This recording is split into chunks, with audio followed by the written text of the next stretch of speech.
اقلیتوں کو تیرے ظلم سے بچائیں گے، شمع آزادی دلوں میں جلائیں گے، شمع آزادی دلوں میں۔ السلام علیکم ورحمۃ اللہ وبرکاتہ۔ اردو نیوز انڈیا کے معزز ناظرین و سامعین، آپ کا خیر مقدم ہے۔ میں آپ کے ساتھ احتشام نظامی قاسمی۔ ناظرین، تبلیغی جماعت کے متعلق بہت اہم معلومات لے کر آپ کی خدمت میں حاضر ہوئے ہیں۔ یعنی آپ کو بتلاتے ہیں کہ تبلیغی جماعت کب اور کہاں ایجاد ہوئی، یعنی تبلیغی جماعت کی استھاپنا کب اور کہاں سے ہوئی۔ آپ کو تفصیل سے بتلائیں گے۔ آپ سے گزارش ہے کہ آپ اس کو مکمل دیکھیں اور اس کو زیادہ سے زیادہ شیئر کریں۔ سال 1925 میں ہریانہ کے نوح کے گاؤں فیروز پور کی بڑی مسجد سے گھاسیڑا گاؤں کے لیے پہلی تبلیغی جماعت نکالی گئی تھی۔ دنیا بھر میں بڑے پیمانے پر قریب 100 سال سے جاری تبلیغی جماعت کا نظام ہریانہ کے میوات سے شروع ہوا تھا۔ خطۂ میوات کئی صدی سے مسلم اکثریتی رہا ہے، لیکن تعلیمی اعتبار سے کافی پسماندہ بھی رہا۔ تبلیغی جماعت کے بانی حضرت جی مولانا الیاس صاحب رحمۃ اللہ علیہ کے والد محترم حضرت مولانا اسماعیل صاحب رحمۃ اللہ علیہ نے نظام الدین دہلی میں میواتیوں کو دینی تعلیم سے جوڑنے کی کوشش کی۔ حضرت مولانا الیاس نے 1920 میں میوات کی دینی بیداری کا جائزہ لیا اور پھر سن 1922 میں شہر نوح میں ایک بڑے مدرسے کی بنیاد ڈالی۔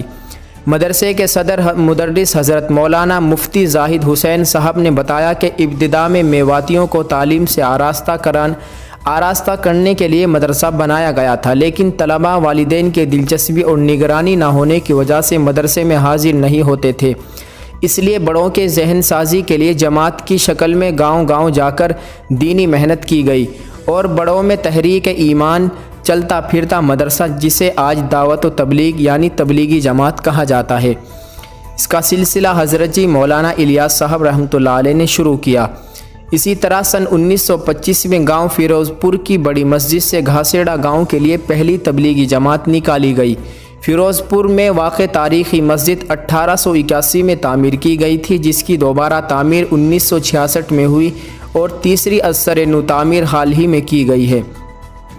فیروز پور گاؤں کے رہنے والے حاجی محمد ارشد نے بتایا، حضرت جی اسی مسجد یعنی حضرت مولانا الیاس صاحب رحمۃ اللہ علیہ اسی مسجد میں مسجد کے مینار سے ٹیک لگا کر لوگوں میں دینی و بیداری کی روح پھونکنے کا کام کرتے تھے۔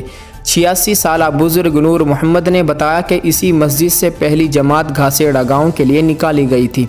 مفتی زاہد حسین صاحب نے بتایا کہ حضرت جی مولانا الیاس صاحب رحمۃ اللہ علیہ میوات کی تعلیمی بیداری کے لیے انتہائی فکر مند تھے اور خط و کتابت کے ذریعے ہمیشہ مدرسے کے احوال سے واقف رہتے تھے۔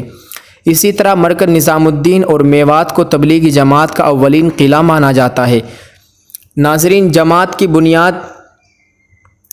کی بنیاد کے وقت سینکڑوں خطوط کارگزاری اور دستاویزات آج بھی بڑا مدرسہ معین الاسلام نوح میں محفوظ ہے۔ تبلیغی جماعت آج پوری دنیا میں پھیلا ہوا ہے۔ لاکھوں افراد ہمہ وقت جماعت میں نکلے ہوتے ہیں اور دنیا کی تمام مصروفیات سے بے خبر نہایت سادگی کے ساتھ دینی محنت میں لگے ہوتے ہیں۔